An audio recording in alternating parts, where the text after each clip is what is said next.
Funkmaster Flex and Joe and Charlamagne have this long-standing feud. Now, recently during a broadcast of The Breakfast Club, Charlamagne the God shared some words about a former NBA star named Kwame Brown. Now, none of us know who Kwame Brown is because he's retired. This is Kwame. I ain't gonna lie. When I saw Kwame, you know who I thought he was? I thought this was Rashida's husband, Kurt. He do look like Kurt a little bit, don't he? He looked like Kurt a little bit. Fuck y'all. Y'all all being messy in the studio. I thought the nigga was Kurt.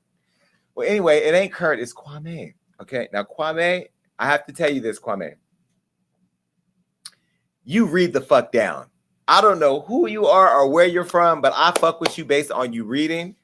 But I'm mad that you came from my friend. But he started it. This is what Charlamagne said about Kwame on The Breakfast Club. I had to take the video away because they'll try to snatch my shit down. I ain't giving none of you bitches an excuse to take this clip down because I want everybody to share because this is messy. Play it. Leave Kwame Brown alone. I don't know if y'all know, but you could do a little research. Kwame Brown was born in Charleston, South Carolina. I don't think I've ever met Kwame, but I know a lot of his family. His family lived in Mounts Corner, South Carolina. His father's name was Willie Brown. I don't know how many kids Willie Brown had. I don't know how many siblings Kwame Brown got, but I went to school with his sister, and I went to school with one of his brothers. Let me tell y'all something. Kwame's father in the 90s, I remember this story. He beat a woman with an axe handle. It was his girlfriend. And the rumor was he buried her alive. He buried her in the area that I grew up in, if I remember correctly. I've been trying to call my dad since yesterday to confirm the whole story because I literally forgot about this until yesterday. But the woman died and he got arrested. If he's still alive, he's in prison for life because he got caught because he left South Carolina after the murder and came back for his paycheck. Let me tell you something else. His other brother, I don't know if him and Kwame were close, but his other brother shot his baby mama several times and then killed himself. That was like in 2008. And his other brother, Kwame's other brother, just went to jail for murder like 3 years ago. All of this you can Google. I'm saying all that to say, leave Kwame alone. That man has been quiet for 20 years. He don't bother nobody. Clearly all that, you know, all that he's a bust stuff gets to him, and you don't know what people are going through or have been through, but I've seen folks snap for less, and it looks like, you know, Kwame is snapping. And if you look at the history of men in his family, you would know his men in his family have a history of snapping. Leave Kwame.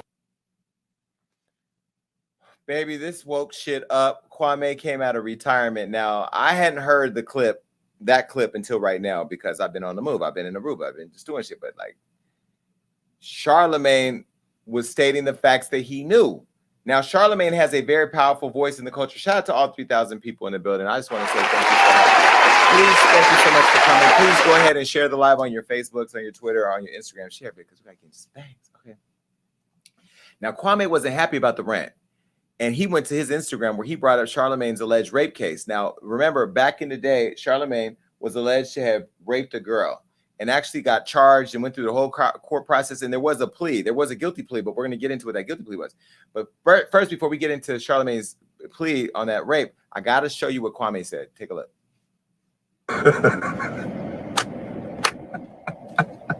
Well, if I'm giving off killer vibe, you done gave off rape vibe. Hide your kids, especially the young girls. Hide them motherfuckers from you. Because you going to put something in their drink. Bitch, I'll never drink around you. Better stop doing this. I ain't going to do this around you. Because you was probably steal my mama cooking to be spilling shit in people's drinks, motherfucker. How long you been doing that, boy? More girls probably, you been paying off bitches the whole time, ain't it? That what you been doing? Paying off women because you been raping all around New York and Carolina? That what you probably do. You probably go back to Carolina, use your influence because you a big ass New York podcaster. You probably go back there and rape them real good, ain't it? Punk motherfucker. Well, listen, that was the beginning, but he wasn't done. And you know, I told y'all in my book that I got shot in a drive-by, and I wasn't the person they was trying to get. They was trying to get my brother, but they shot me. Well, when you're associated with people and they come for them, sometimes they're going to come for you too. Kwame wasn't done. He took to his Instagram and he had some words for DJ Envy and Angela Yee, the people who are on the show Breakfast Club with Charlamagne. This is what he said. See, most of you motherfuckers dumb and listen to stupid ass bitches like Charlamagne the God and old punk ass beta male DJ Envy. Bitch, you ought to not be talking about male issues, you punk motherfucker. You don't see Bill Gates running around doing a whole goddamn cheating tour, you punk bitch. The white boy was able to cheat like a man. Break off and break up like a man. Your bitch ass getting drugged around like a puppy on a leash, ho. You shut your bitch ass up when I'm talking. The fuck you talking about? You another light-skinned bitch.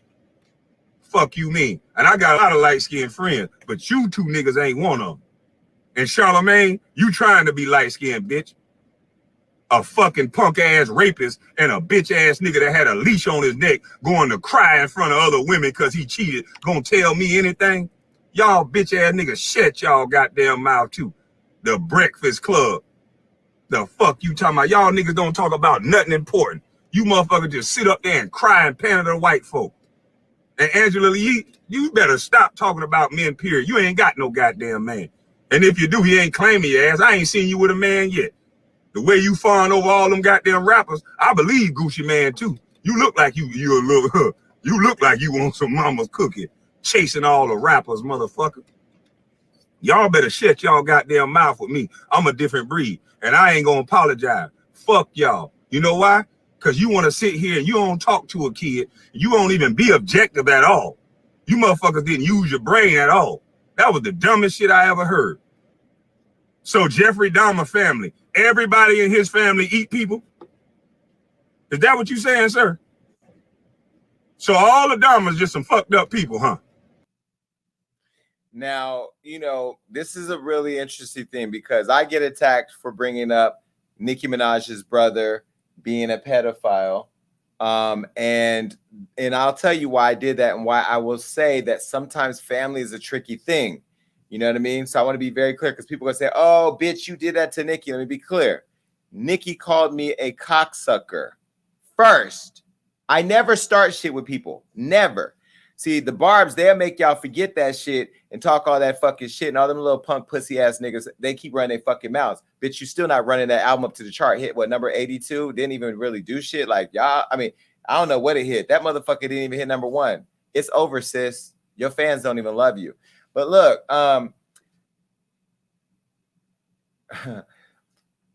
this is my problem. She came for me first. When you come for me, then you open up the door to me going after everything. Your mama, your daddy, your little midget cousin, your kid with the blood disorder, everything, bitch. It's all on the table. Everything. Yo, for everything. When you come for me, when it's personal.